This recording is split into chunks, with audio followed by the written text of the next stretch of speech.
That's your money saying it's time for a McDonald's run. Because with new McValue at McDonald's, you get more than you expect. Like buy a 6-piece McNuggets and add a McChicken for just $1. Your money says let's go. Get more than you expect with new McValue. Prices and participation may vary. Valid for item of equal or lesser value.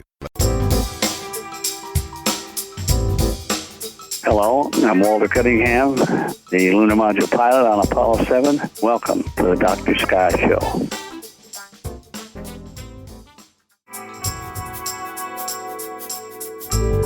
And welcome back, ladies and gentlemen, to the exciting show that you tell us you like so much, the Dr. Sky Show, with great guests from the realms of astronomy, space, aviation, and weather, and celebrity guests in the mix.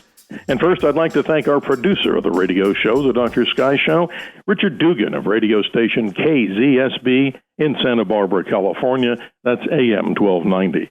And a big shout-out to the many radio stations around the nation that do, of course, air the Dr. Sky Show, and our flagship radio station here in Phoenix, Arizona, KTAR News 92.3 on the FM dial. Ladies and gentlemen, the legacy of the Apollo era is still very strong in the minds and hearts of so many people, and yours truly recently had a wonderful opportunity to speak, shake hands, and share stories and listen to great stories from many of the United States members of the United States Astronaut Corps. And today, ladies and gentlemen, a very special guest, Walt Cunningham, an astronaut on board Apollo 7, the first manned test flight of the Command Service Module. Apollo 7 was the only manned Apollo mission launched on a Saturn 1B rocket and from Pad 34 at Cape Kennedy. Apollo 7 was the first manned test of the Command and Service Module. The crew orbited the Earth 163 times and spent 10 days and 20 hours in space. Our special guest is a retired colonel, the United States Marine Corps Reserve, retired. He is Walt Cunningham and the author of a phenomenal book, ladies and gentlemen. If you want to know the inside story and scoop behind the scenes of the space program, he's the author of The All-American Boys. Walt Cunningham, welcome to the Dr. Sky Show. Well, thank you very much, and you've got to be really bright because you've read my book. Well, sir, I'll tell you one thing. It's an amazing time in history when we talk about the legacy of Apollo, and I'm honored to have you here on this radio show today, talking some specifics about a very important mission after a very sad time in the American space program. This mission, of course, was scheduled to launch, as you know, sir, back in February of 1967, but a tragic fire, of course, killed the crew of Apollo 1 back in 1967. Walt Cunningham, talk about your time in becoming an astronaut. If I'm correct on this, you were NASA's second civilian astronaut. Is that correct? Well, yes, I was. But I got there in kind of a surprising way, even to me, because at the time that I applied, I guess, the space program, the human space program, was going on for about 3 years. But if you read my book, you know that I was listening to the countdown for Alan Shepard's liftoff, and yes. After I heard that, I decided that was where I was going to go to next. At the time, I was working on doctorate in physics and working at the RAND Corporation out in Santa Monica, California. And I guess I knew that I was a long shot, but I had confidence, and it was a little bit of a surprise to find out that I actually made it. Well, that's an amazing story, sir, because we know from our side, I'm a civilian, I don't fly anything, and sometimes they say in the radio and TV business, all we do is fly a desk. But seriously, it's an amazing feat to become one of America's astronauts. Tom Wolfe, of course, exemplified that in the great book and then movie The Right Stuff. And I want people to understand, Walt, this is more about the human side of this part of the interview. Not everybody can become an astronaut, and simply not everybody wants to be one. So the rigors of becoming one, you have to be not only the best in your class, academically, physically, and also mentally. And that today is a very tough challenge. It's going beyond the curve. Describe that, because I'm honored to listen to how you'd respond to that. Well, I have to tell you, the program and the requirements to become part of the crews in today's program, that has all changed considerably. And it's not very popular to point out the difference, but the requirements and the capabilities of the individuals is different. Probably many of us, when I got there was 30 of us back in those days. Yes. Everybody was a fighter pilot. Most of them were test pilots, and it took a certain kind of personality and activity and experience to do it. today it's changed vastly. Most of them, I think, are probably not fighter pilots or test pilots. Some of them are. And a lot of civilians and, females and foreign members of them. So the whole thing has changed. So I just feel, and I'm sure that the way I feel is the way that many of my associates from those days feel, is that we feel fortunate to have lived when we did, because it was a unique kind of program back then, and we had a different attitude, and we could get away with a different attitude that today would probably not really be popular. And actually, of the group that we had there, all the way through Apollo, we actually we had 30. A group of 7, 9, 14, a total of 30. By the time we flew the first Apollo, we were down to 25 left at that time. 5 of them had died off one way or another. So it took a different kind of attitude about it. You had to understand the value of sticking your neck out a little to get ahead, and you had to have confidence in yourself. Some people would say you had to be egotistical. Well, in the squadrons that I've been in, the good fighter pilots, yeah, you would say they had a little bit of ego, but they tended to prove it to themselves whenever they could also. So that was what was really different about it in those days. So at the time, it seemed like a competition that I had come out okay in, and I felt capable and confident, even though I'm one of the few people there that never knew any one of the others until after I got there. It's an interesting story. Ladies and gentlemen, if you're just joining us here on the Dr. Sky Show, a privilege and honor as always to talk to the legacy of American astronauts and those spacefarers that, of course, know so much about the long struggle to get to space. Space is not easy. It is hard, but these individuals that we're talking today, Walt Cunningham, lunar module pilot on Apollo 7, a long time ago, launched back in October the 11th, 1968, on a fascinating rocket. If you're a big fan of rockets, ladies and gentlemen, this is not the Saturn V, but the Saturn 1B, which is proudly displayed at the Kennedy Space Center, lying horizontal. Talk about that rocket, if you would, because I've always admired that rocket. It always looked awesome on that test stand or the launch stand. It was kind of like a booster, like a step stool, right, before it went off into space. Well, at the time that we flew the first manned flight on the Saturn 1B, it was awesome because it was the biggest rocket that we had flown manned up until that time. And they had gone through, actually, I think we had 2 tests on the Saturn 1B before we flew it. There were 3 tests, maybe. They were unmanned. And then the Saturn V, of course, was much bigger than that. But at the time, it was the biggest rocket that we had, and bigger than anything that the Russians had as well. But what we were doing was trying to demonstrate politically and actively that we exceeded the Russians. But the public today, if they're not old enough, they probably don't realize that we started off behind the Russians. Yes, sir. The Russians launched the first man in space, Yuri Gagarin, one orbit around the Earth, not significant except that it was the first human that had been actually in orbit around the Earth. Yes. It was about 10 months later that we finally got an American up there for the first one. He and John Glenn, who was a Marine, yes, sir. The first Marine to fly. And John went 3 orbits and re-entered, had some potential physical problems, but we made it back. At that point, the Russians were ahead.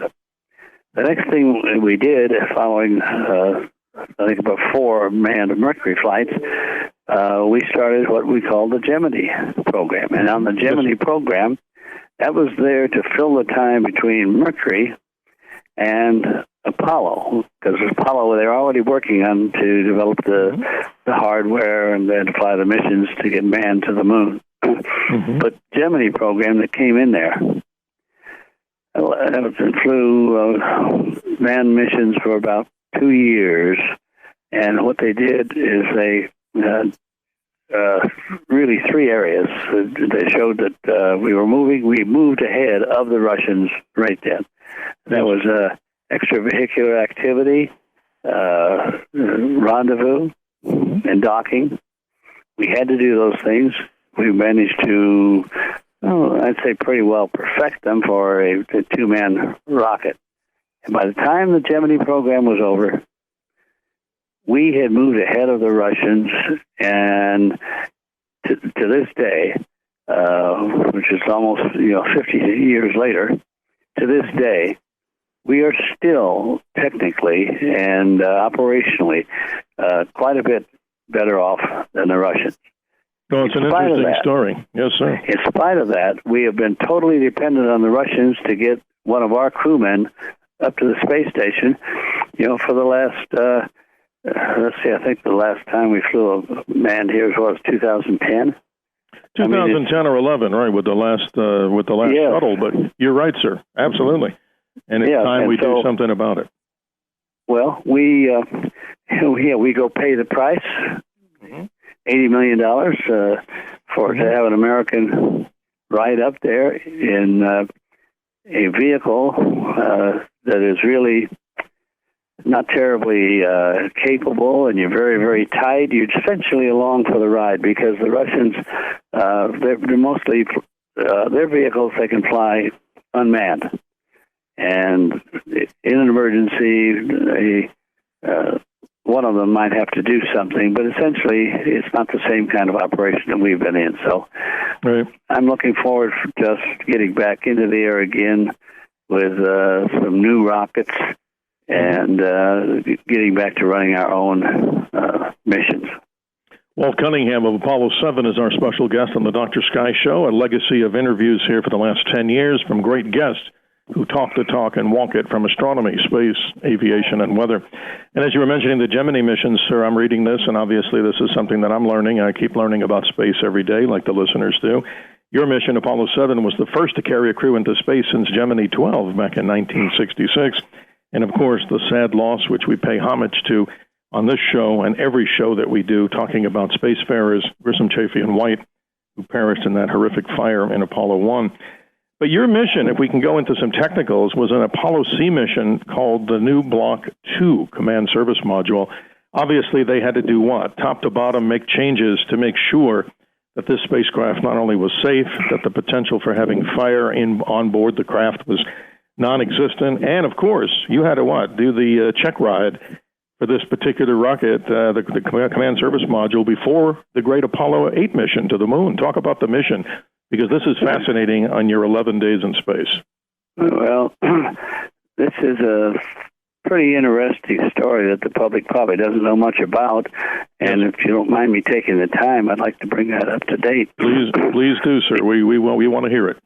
Because we started crew training. I mean, they've been working for a couple of years on developing an Apollo command module, but we started training as crews during the last year of the Gemini operations, and that was,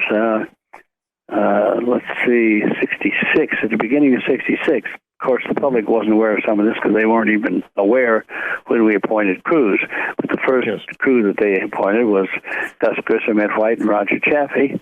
Yes. And at the same time they appointed them, they appointed us as the second crew, and that was Wally Schirra, Don Isley, and myself, Walt Cunningham. So we started training there in 66, and that meant we were working for the first time with the North American, which eventually became North American Rockwell. But it was North American that had been an expert in preparing for aircraft test flights, for years, and they were very, very good. But it was the first time they'd been involved with a space program. And so when they assigned our crews beginning 66, we began working with them out there. We also had backup crews, parts of them, because some of them are still involved on Gemini. But we began working with North American. We began trying to get that spacecraft that they had thought was pretty well done for them, just building it. We had to make it operational from our perspective. And that meant a lot of changes. Changes it cost a lot of time. So it got to the point where about 5 or 6 months into that training, they canceled our flight because we were the second manned flight. And we'd extended the schedule because of all the changes we needed to be made. And so they started trying to make up for that, because the big thing at that time was beating the Russians to the moon. Absolutely. Yeah, today we're not too sure, but that was what that race was at the time. So they canceled the second flight. When they canceled the second flight, of course, that was our crew. But they assigned us immediately to the backup crew for Apollo 1 because we were still on what they call Block 1 spacecraft. All the changes weren't getting made in the Block 1 spacecraft, just those that were absolutely essential. And some of the changes that we really thought might be essential, the contractor still had some resistance against that. So then we were the backup crew. We were assigned to the backup crew on Apollo 1. And that was in the last quarter of 66. Well, we were preparing for the launch of Apollo 1, the first month or two of 67. It would not have been able to go at that time, but they had been very reluctant to delay that schedule some of there. But it came time towards the end of January, and we were performing a test on the command module, and that was the one where they had the fire. But that same test had been done the night before, the afternoon before, and Wally Schraw, Don Isley, and I had performed the test then. But the test then was to check out the spacecraft system. It was very brief. It was only about 12 or 15 minutes of actual work on that particular one. But we were doing it with the hatch open, and they had not closed it up and put 100% oxygen in there. All of the missions up until that time had 100% oxygen. We flew the missions, and that was just fine. But doing that test on the ground, which the next day was done with the hatch closed, and they were having all kinds of problems, so it took a long time to even get to the point where you could try to do that test. Sure. But in doing that, you were closed up inside the spacecraft, hatch closed, 100% oxygen. 100% oxygen on the ground in order to have the pressure inside the spacecraft. That meant you were operating at about, maybe 16.5 PSI. Wow. Now, when you do that in orbit, when you operate 100% oxygen in orbit, you're at 5 PSI, because that's plenty of oxygen to keep you alive and keep the operations. Yes, sir. So when they ended up at 16 PSI, and they couldn't get the test really going, so they were operating for hours to get ready for it, saturated any materials in there with oxygen, and when they had the fire, they couldn't get the hatch open, and they were so sad. Oh, that's so sad, sir. And I remember, tell me if I'm wrong on this, and I don't mean that in a bad way. It's just that we were down at the Kennedy Space Center for a media interview, and we were given the tour, and then someone there said to us, we're going to take you to an area that the public doesn't normally see. And I said, okay, I'm ready. And our cameraman and myself went. They told us no pictures at the Air Force launch station because they had some kind of secret payload, I guess, there. But we went over, sir, to the actual launch of the Mercury, and we went to the Gemini stand, which was all destroyed, I guess. And then we went to the Apollo 1 test stand, where the small memorial is to the astronauts, Grissom, Chaffee, and Elliott. And I bowed my head and stood there in silence like so many people should. But that's so sad, sir, because you're describing that there was this horrific fire in an oxygen environment, 100%, at an atmospheric pressure, which everything in there was just literally laden and soaked, and you couldn't get the doors open in time when this spark ignited somehow. Electrical fire, is that a fair statement, electrical? Right. That's very sad. So I was thinking that was the spot, right, where they have that test stand, the concrete test stand. They have a little plaque there. So that, to me, is just an amazing sacred site to talk about the Apollo era. Yeah, well, that's where we launched from. Wow. On That's Apollo incredible. 7.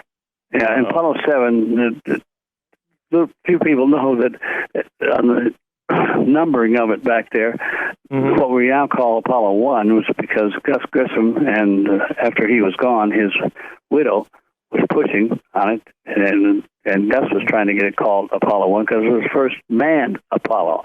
But it was about the fourth, I think it was the fourth launch of an Apollo command module. It would have been.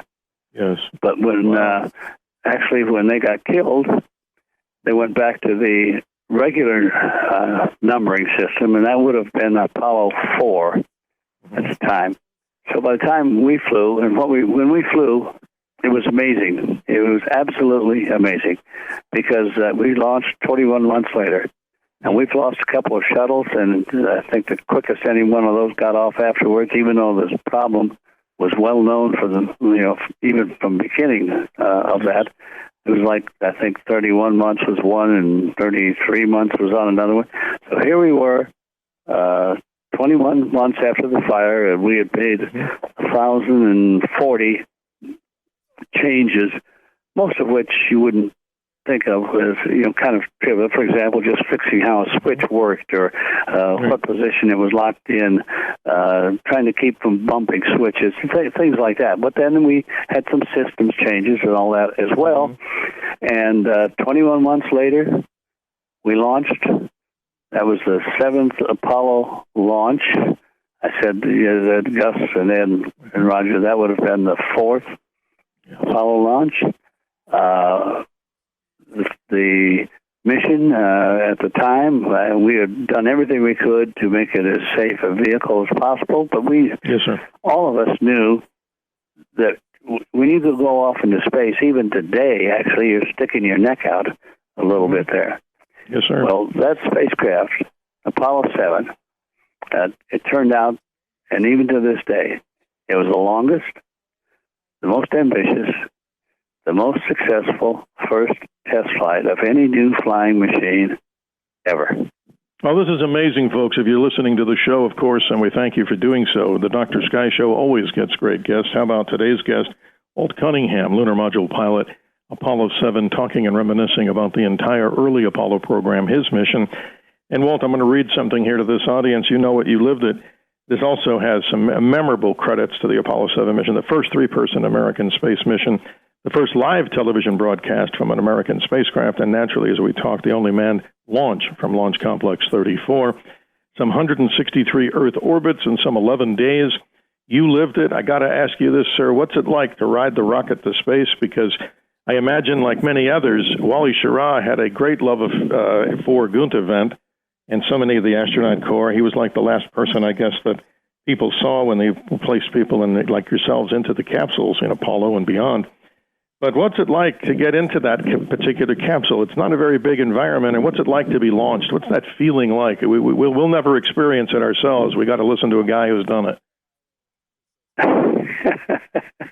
Well, I have to tell you, it's kind of tough to explain to the public at large that's remote from this, because they always ask, they're always asking, were you afraid? Mm-hmm. And, of course, I can't speak for everybody, but I'm sure that almost everybody agrees with me. And when we say, no, we weren't afraid, they think we must have been crazy or that we're lying, which is not the case. But fortunately, in those days, you had to be a fighter pilot, and we'd all been used to sticking our necks out. We knew that when you were applying to go up into space for the first time back then, that you were at risk, but we were used to that. It was part of our life at the time as a fighter pilot. Mm-hmm. So the launch itself went fine. We were irritated about one thing. We were 2.5 minutes late on liftoff because they had, about a half hour before, they had stopped to bring the pressure up one more PSI on one of our tanks. I can't remember what it was. So I can remember us being irritated that we didn't get off at 11 o'clock. It was 11:02 and a half or something like that. So the operational aspects of the way we were and the people we had there at that time was looking forward to that. I can't speak for all of the 30 we had in our programs at that time as to whether they were afraid or not. But I never saw one that said he was or admitted he was on it. We looked forward to make a success out of that. And I have to tell you, Apollo 7 was really successful. You know, I'm hearing from other astronauts that the Gemini ride to space was kind of bumpy and rough, but this one on the Saturn 1B, describe it. I mean, this is interesting. You feel what? This amazing jolt, or you feel a slight compression, and then what? 8.5 or 10 minutes later, you're in another environment called weightlessness, if that's correct. Well, it's kind of interesting on the feeling when you think about it, but you see, when you're in orbit, we're right close to 17,500 miles an hour. You bet. When you're lifting off, you're starting off at zero. Mm-hmm. So it takes several seconds before you can get clear of the tower. And we're about, parts of it was about maybe a foot away from some of the support material down there. So it started off slow. Slowly we get by it, and after a few seconds and we're clear of the tower, we basically we were along for the ride. We were checking our systems, keeping in track of them, and the ground, on a lot of them, the ground could still read some of those systems. Yes, every minute one of us, one or the other, would make a ground check on the audio. Mm-hmm. By the time, and then I think it was a little over 10 minutes on the Saturn before the 1B before we got into orbit. But I don't remember anybody having a thought of fear. Mm-hmm. And we kind of breathed a sigh of relief when we staged after a couple of minutes and dropped the big booster off. Also, when we got rid of the launch escape tower, they did that before we staged the vehicle. Yes. It was an operational feeling that went really almost perfect. Now, I can't speak for everybody else, but for me, I never felt any fear, and I was just glad to see how it was going. Well, Walt, this is an amazing story. We've got a few moments left here, and I want to join in and have you join in, that is, with us on some questions on this. Obviously, there was no lunar module attached in this mission, as future missions to the moon, of course, required. You were docking with the S-4B, and this is interesting. It's kind of a technical thing. I'm reading this. That as that S-4B was meant to do a rendezvous with, simulating a lunar module release out of that particular stage, apparently one of the big adapter panels never opened beyond the 45-degree mark. So future missions, I guess, they had those jettisoned. But that's an amazing thing. It's like doing a ballet in space. I mean, how hard is it to really rendezvous with something? It's not easy, right? Let people know this. Oh, well, you raised a question that a few minutes ago I was going to mention, because I was listed as lunar module pilot, and we had no lunar module, and we were in Earth orbit. But so they list me as a lunar module pilot. Same way on Apollo 8, the right seat was Bill Anders, and he was listed as lunar module pilot. They had no lunar module because the lunar module was running behind on its development and its testing and what have you. We finally got it on Apollo 9, got a lunar module. But we launched, got into orbit, did the separation, went fine. We were supposed to simulate a docking with the S-4B, but unfortunately, two things. The first one didn't bother us much. It was kind of drifting and moving. But when we turned around, one of the panels that was they were all supposed to have opened far enough so that you could move up close to the target. We had no lunar module in there, but we had a target where it would have been for us to dock. So we couldn't really do that. And part of the fix after that, after our mission, is they fixed it so that all four of those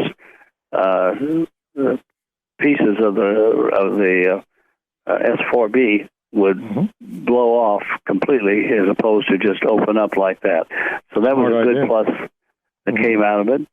The other thing is we were in a spacecraft that only then when Wally Schirra was flying it at that time, and he was maintaining position. He was flying formation, kind of, on the S-4B, and we were able to do that. We had enough fuel there for it. After that, for almost the whole time of the 11 days, we were drifting. And we were drifting because it takes fuel to control your attitude and to get to an attitude, and we didn't have enough fuel on board to do that. So most of the time you're pointing out into the planetary, the system out there, into the universe. Yeah. And occasionally you're looking at the Earth.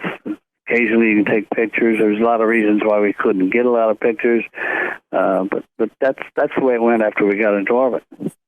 And also something important here, a little on the technical side, and you're the man to ask here, the main rocket propulsion on the Command Service Module, the SPS engine, that, of course, had to be tested naturally before any astronauts were to go to the moon. So I'm reading in my own research here that apparently when they lit that engine, it kind of gave a nice jolt. Is that fair to say, or am I putting that mildly, when they first turned that SPS to power? Yes, the engine did give you a jolt. We were expecting it. We were prepared for it. In fact, during our mission, we fired that engine 8 times. The shortest one was just a couple of seconds to see if you could do that.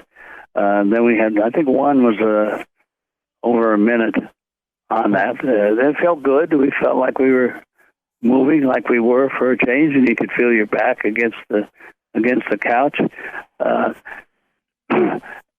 That our spacecraft was running so well that they added, after we launched, they added 4 different mission objectives to it, 2 of which we never could get done. So when we got back, they called it 101% successful. That's awesome.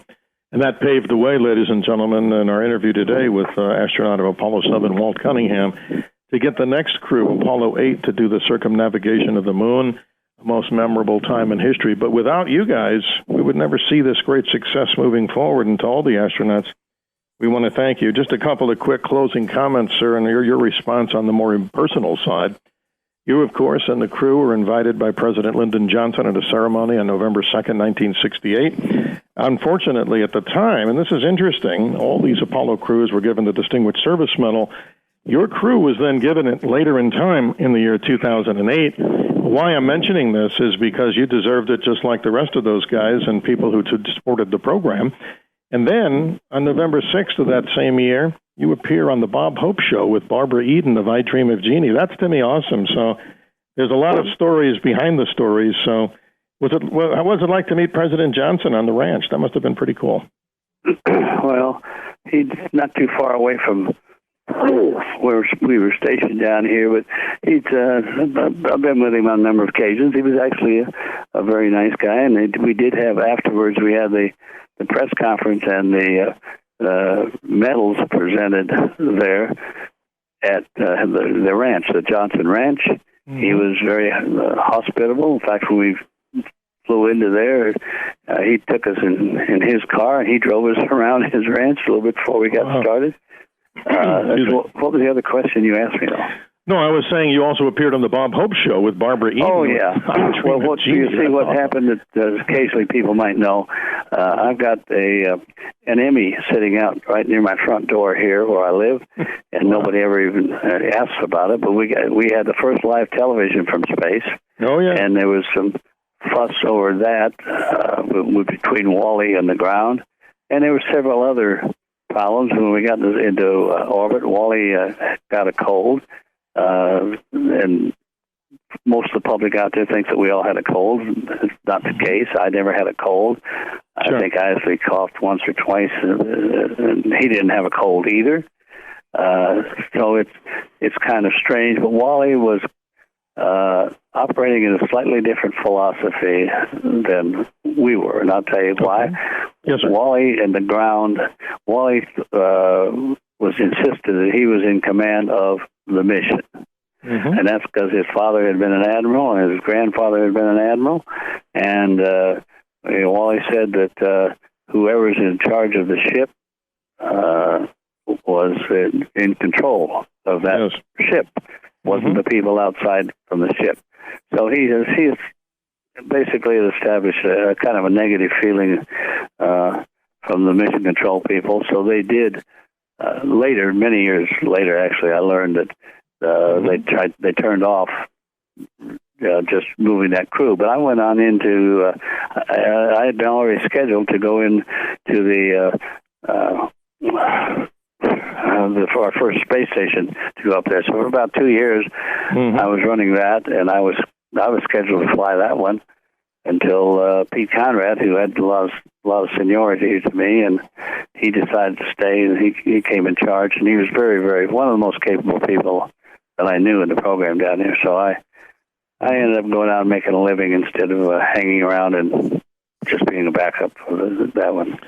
Well, Walt, I want to thank you. We're almost out of time here, but stay on the line after we do say thank you and goodbye for now. But ladies and gentlemen, amazing stories. These are the best stories, in Dr. Sky's opinion, those that served their country in the military, those that, of course, moved on to the special right stuff category. Not everybody could do it. Not everybody would do it. But today's special guest, Walt Cunningham, he is the lunar module pilot of a future mission that they talked about, that it actually happened, Apollo 7, paving the way for astronauts to make it to the moon. A most amazing story. And read his book. It's The All-American Boys, a great book, ladies and gentlemen. This particular man goes into history books as one of the great American astronauts. He was also the book contributor and also a big contributor to the In the Shadow of the Moon, chairman of the Texas Aerospace Commission, and rightfully so, given NASA's Distinguished Service Medal and NASA's Exceptional Service Medal. And to all the astronauts out there, we pay homage today to everybody listening, to those that perished, Apollo 1 astronauts, Grissom, Chaffee, and White, and many other astronauts that gave their lives, not only here in America, but around the world, to move on to the last final frontiers they talk about in Star Trek. But seriously, folks, the Latin phrase, ad astra, to the stars, is what we talk about. I want to say again, thank you so much, Walt Cunningham, for joining us. I hope we can talk again and share more episodes of this epic journey. Some 11 days in space, ladies and gentlemen, testing out all the fine features. Like if you had a brand new car and it was about to be put into mass production, these are the gentlemen that made sure that everything worked, from the wiper blades to the engine, and making sure that the key turned and the engine went when it was supposed to. Thank you so much, Walt Cunningham of Apollo 7. I'm Dr. Sky, thanking each and every one of you for listening to this legacy, as you call it, here for over 10 years with our producer extraordinaire, Richard Dugan of radio station KZSB, that's AM 1290 in Santa Barbara, California. Stay on the line with us. Walt Cunningham, thank you so much for your service to America. As United States Marine Corps Colonel in the Reserves, retired, we salute your service, sir, to the United States of America. Thank you, Dr. Sky. Thank you, sir.